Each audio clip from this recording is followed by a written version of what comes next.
কাৰোবাৰ বিবাহ বাধা আছে, কাৰোবাৰ কিবা খেন বেয়া আছে, মই সমূহ বিশ্ব ব্ৰহ্মাণ্ডৰ নৰমনীশ্বৰৰ কাৰণে ইয়াতে বহুত উপকৃত হৈ গৈছে, বহুতে ভাল পাই গৈছে। মোৰ নাম গন্ধেশ্বৰী দিহিঙীয়া। আইও দেহি আজি মহাশিৱৰাত্ৰি পূজা। মই বৰ্তমান উপস্থিত আছো ডিব্ৰুগড় খুৰাং ২ নং শিলপুটা গাঁৱত এখন আই থানত। আই বুলি ক'লে মানে তেখেতে আই পূজাই নকয়, শিৱ বাবাকো পূজা কৰে। আজি এই মহাশিৱৰাত্ৰি পূজা এই যি আই থানখনতনো কেনেকৈ পূজা আয়োজন কৰা হৈছে, মই যিহেতু সকলোলৈকে মহাশিৱৰাত্ৰি শুভেচ্ছা জ্ঞাপন কৰিছো। সকলোৱে দিনটো আজি মংগল হওক তাৰে কামনা কৰিছো। মই আপোনালোকক এটা ভিডিঅ' দিছিলো যে এই আই থানখনৰ মহত্ব কিমান, আৰু যিজন পুৰুষে আইক পূজা কৰে তেখেতৰ গাত বৰ্তমান আই আছে, আৰু সেই ব্যক্তিজনে মেখেলা চাদৰ পৰিধান কৰিহে আই মাতৃক পূজা কৰে, সেৱা কৰে। আহকচোন তেখেতৰ ওচৰলৈ যাওঁ আৰু কিছুমান দৃশ্য দেখাম। এই আই থানখনত বহুতো দেৱ দেৱতা মূৰ্তি আৰু বহুতো ভগৱানৰ প্ৰতিমূৰ্তি ইয়াত ৰখা হৈছে। আৰু এই আই থানখনৰ মহত্ব শুনিলে আপোনালোকৰ গা নোম শিহৰি উঠিব। বিশেষকে আমি অকমান ভিতৰলৈ সোমাই আহিছো। এইখন আই থান হয় আৰু ইয়াত ভকত বৈষ্ণৱে বৰ্তমান শৰাই আগবঢ়াইছে। এইফালে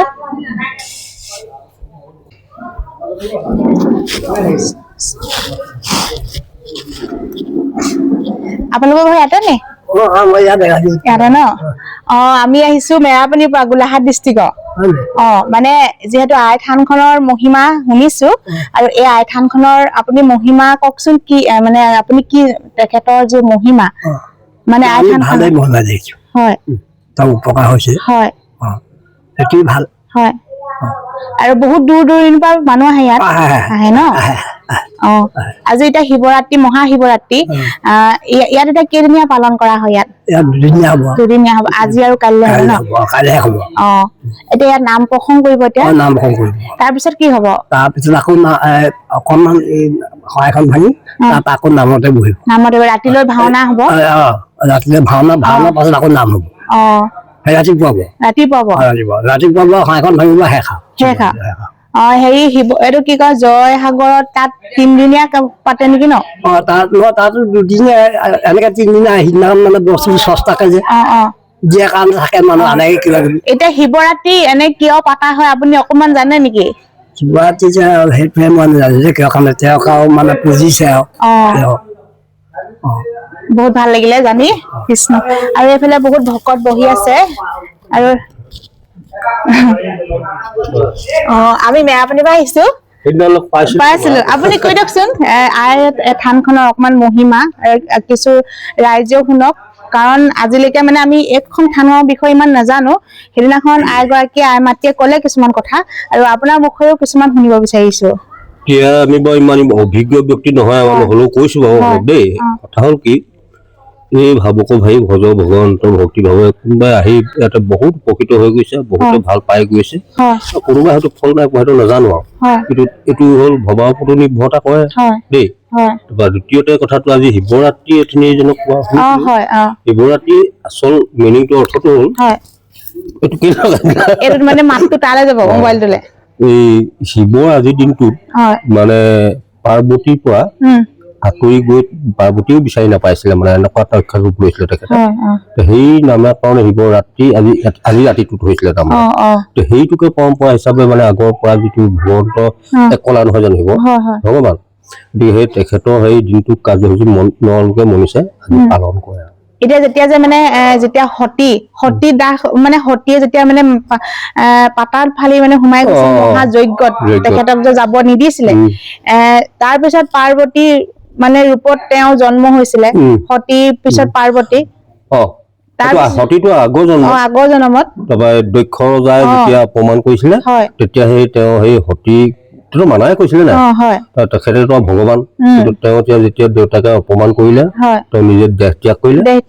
দেহ ত্যাগ কৰাৰ পাছতে আকৌ পুনৰ পাৰ্বতী জন্ম লৈ পুনৰ এতিয়া যেতিয়া মানে সতী যেতিয়া দেহটো শিৱই যেতিয়া মানে উঠাই লৈ গৈছিল তেতিয়া মানে মহাবিষ্ণুৱে নে মহাব্ৰহ্মাই যে ত্ৰিশূলে যে খণ্ড খণ্ডকে কৰি দিছিল দেহটো য'ত য'ত পৰিলে চবতে থান হ'ল মানে ক'ত পৰিছিলে বাৰু সেই থান সেই ইমান নাজানিম দে শিৱৰ দলত তেনেকে পৰিছিলে নেকি খণ্ড খণ্ডকে টুকুৰা থাকি গৈছিলে তাতে মানে এটা মন্দিৰ হ'ল মন্দিৰ বিখ্যাত মন্দিৰ কামাখ্যা মন্দিৰত মানে এডোখৰ ছিগি পৰিলে বুলি কৈছে কামাখ্যা মন্দিৰত তাৰপিছত আকৌ কামাখ্যা মন্দিৰৰ কথাটোহে গম পাইছো আমি আমাৰ তেনেকে মানে মা জনীত যেনেকে পূজা কৰা হয় য'ত মানে পৰিলে ত'ত এখন তীৰ্থস্থান হ'ল বুলি কোৱা শুনিছো কিন্তু শুনিলে বাকীখিনি কথাটো বৰ ভালকে নাজানো কিন্তু আমাৰ উপৰিপুৰুষৰ বা আমাৰ শিক্ষাগুৰুসকলৰ ফালৰ পৰা মানে এনে জনা মতে মানে এটাই এটা এডোখৰ অংগ মানে কামাখ্যা মন্দিৰত ছিগি পৰিলে তাতে এখন তীৰ্থস্থান হ'ল বুলি জানিছো এতিয়া মানে এটা শিৱৰাত্ৰি বুলি ক'লেতো পুৰা ভাং খাই শিৱ বাবাই ন এতিয়া মানে ইয়াত এতিয়া ভাং চলিব নাই এতিয়া চলিব ন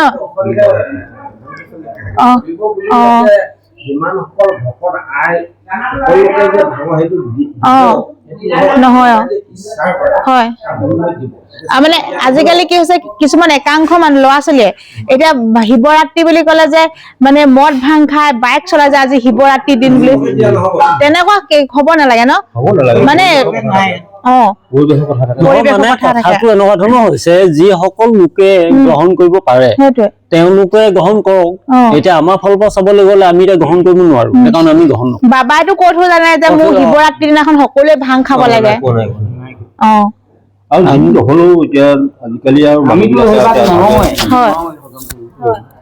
সেইটো কাৰণে বস্তু কেতিয়াও মানুহক প্ৰশ্ৰয় দিব নাপায় কাৰণ যিটো খালে নিজৰ বিবেকটো কাম নাইকিয়া হয় ইমান মানে আজিকালি আৰু প্ৰশিক্ষিত নাই যে খাবই লাগিব হয় নে বাৰু এইটো নাই এইটো খোৱাটো নিজৰ আৰু দেখাটো খালি লোকৰ খাই পিনি আকৌ উল্টা পুল্টাকৈ হৈ যদি যায়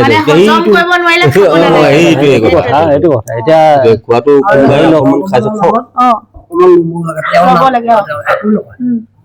এতিয়া কথা এটা হ'ল এতিয়া শংকৰ সংঘ মানুহেতো দেৱ দেৱী পূজা নকৰে তেওঁলোকেতো শিৱ বাবাক নামানে আপুনি তাৰ বিষয়ে কিবা ক'ব নেকি শিৱ এইটো দেৱী বা নহয় এইটো দেৱ হয় কিন্তু তেওঁ ভগৱানৰ সতৰ তম তিনিগুণে তিনিমূৰ্তি একে ক'লে কাৰণ ব্ৰহ্মা পূজা নাই কিন্তু শিৱ হ'ল ভগৱানৰ এক কলা অংশ আৰু শিৱ কাল বুলি কয় কাল হ'ল সময় আৰু সেইটো সকলো গাতেই আছে এটা সময়ত সকলোতে আমি ল'ৰাৰ পৰা আহি এইটো পৰ্যায় পালোহি তুমি এতিয়া কিবা সৰুৰ পৰা এইটো পৰ্যায় পালাহি সমানে গৈ আছে এইটো হ'ল কাল শিৱৰ এতিয়া তেওঁলোকেতো পূজা নকৰে নহয় শিৱ বাবা সেয়া আকৌ এতিয়া নকৰে এতিয়া যাৰ ভাবকো ভাই সিহঁতি যেনেকে ভাবিছে আমাৰ এতিয়া পৰম্পৰা হিচাপে কিছুমান মানুহে এতিয়া এৰি দিয়া নাই ঠিক তেনেকে তেওঁলোকে কয় অন্য দেৱ দেৱী নকৰিবা যত দেৱী দেৱ নকৰিবা মূৰ্তিও নাচাবা প্ৰসাদো নাখাবা ভক্তি হ'ব ব্যৱস্থা সেইটো কয় নহয় এতিয়া বুজিছা এইটো তেওঁলোকে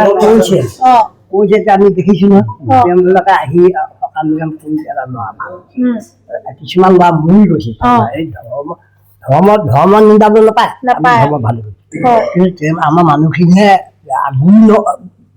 ধৰ্মটো এৰি আকৌ মানে নতুন ধৰ্ম উলিয়াইছে নতুন ধৰ্ম নহয় আকৌ আমাৰ পাইলকৰ নাই নহয় আমি পাইলে চিনি নাপায় এতিয়া আকৌ মানে হেৰি তেওঁলোকৰ মানে ইয়াত কোনো বিতৰ্কত অহা নাই বাৰু মানে তেওঁলোকে আকৌ মানে এতিয়া মাক দেউতাক যদি কোনোবা মাহেকীয়া ঘৰ ছোৱালী আনিলে তেওঁলোকে আকৌ যাব নিদিয়ে নহয় আকৌ সেইবিলাক সিহঁতে বান্ধি লোৱা এটা নিয়ম হে এতিয়া সিহঁতৰ কি ভাগৱত এখন বেলেগকে আছে নেকি কীৰ্তন এখন কি বেলেগ আছে নেকি ঘোষা এখন বেলেগকে আছে নেকি হয় নহয় যদি বেলেগ নাই এতিয়া ধৰক হয় কিছুমান নিয়ম আমাৰ সংঘ বা অনাসংঘৰ মাজত এই নিয়মখিনি পাই খেলি মেলি কিন্তু বস্তুটোতো একেখিনিয়ে চলাই আছে চবেই একেটাই তেওঁলোকে এতিয়া এইজনেচোন ক'লে এতিয়া যদিও সংঘ হিচাপে থাকে যদিও সংঘ হিচাপে থাকে তেওঁলোকে এতিয়া ইয়াত নাহি ৰক্ষা নাই নহয় কেতিয়াবা আহি ইয়াত চব কৰি যায় সেই সেনেকুৱা কথাটো কৰি যায় নকৰিলে উপায় নাই এতিয়া তুলনি বিয়া হলে শংকৰ সংঘৰ মানুহে চোৱা চিতা নকৰে কিছুমানেতো আকৌ মনে মনে আকৌ চোৱাই নহয় আকৌ সেইটোৱে নিজৰ মনৰ সংশয়টো চেট কৰিব নোৱাৰে যি সি কৰে সেইটো এতিয়া মানে কি এতিয়া আমিতো সৰুৰ পৰা মানে আমাৰ মাহেকীয়া ঘৰ আছো হয় নাই আমাৰতো মানে আই সকাম বা যিকোনো আমাৰ সকাম নকৰিলে মানে আমাৰ আকৌ বেমাৰে ভাল নহয় সেইটো আমাৰ মনত ভাৱটো নাযায় ভাৱটো নাযায় নহয় আকৌ। এনেকুৱা কথা বহুত ভাল লাগিলে যিহেতু আজি শিৱৰাত্ৰি সকলোৱে মংগল হওক আজি দিনটো আৰু এইফালে আমাৰ আই মাতৃ যিহেতু আছে এয়া আমাৰ আইতা একদম কৈছো নহয় আৰু এতিয়া আইতা হেৰি ঘৰ কোনখিনি আপোনাৰ নামটো কি মোৰ নাম গন্ধেশ্বৰী দিহিঙীয়া আইও দেহি এতিয়া মানে আজি যে শিৱৰাত্ৰি যে আজি হেৰিটো খাব নাই ভাংটো ভাংটো মই ভাংটো খাবলৈ মোৰ ভয় লাগে দেহা নহয় আজি দুজনীয়ে খাম নহলে যি হৌকা হেৰি পানী নাইকিয়া পুখুৰীতে জাপ মাৰি দিমগে আজি একদম শিৱ বাবা নামত দেই পুৰা একদম কি দুদু ডম্বৰু বাজে আমি এফালে গৈ আমি দুজনী আজি চিক্ৰেট কথা এটা আছে